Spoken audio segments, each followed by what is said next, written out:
ujeedada socdaalkooda labada gudoomiye ee aqalka sare iyo golaha shacabka ayaa lagu sheegay inay ka qayb gali doonaan kalfadhiga afartanaad ee baarlamaanka Puntland oo 25 bishan ka furmaya magaalada Garowe. shir saxaafadeed ay ku qabteen madaxtooyada mas'uuliyiintan waxay kaga warrameen socdaalkooda.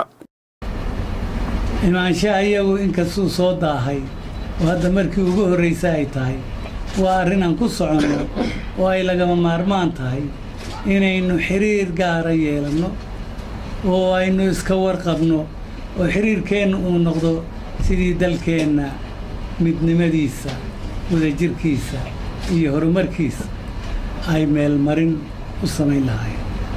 aad iyo aad ayaan uga mahad celinayaa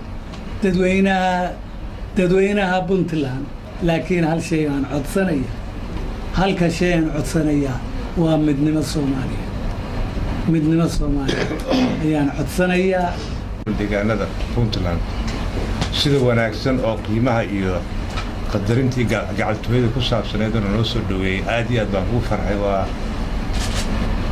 nidaamka noocan oo kale la soo dhaweeyay qalbi furnaantaasi waxay igu dambeysay 80aadkii 70aadkii.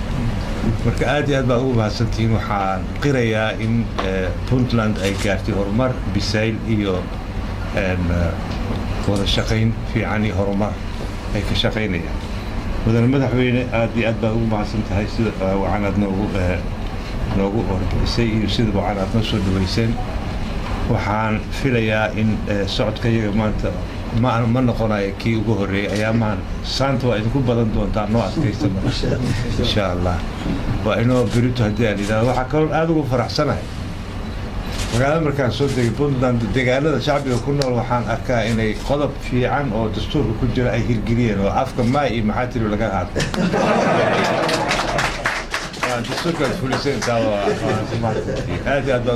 dhanka kale madaxweynaha Puntland oo isna maanta Garowe ku soo laabtay magaalada Jowharna uga soo qayb galay calaamasaarkii madaxweynaha Hirshabelle ayaa sheegay inuu ka qayb gali doono shirka madaxweyne Farmaajo uu ku casumay madaxda maamul goboleedyada oo ka dhacay 28 bishan magaalada Muqdisho. goboleedyada in aan madaxweynaha dowladda federaalka Soomaaliyeed ayaa noo soo diray casuumad 28 bisha inaanu sugu nimaadno xamar.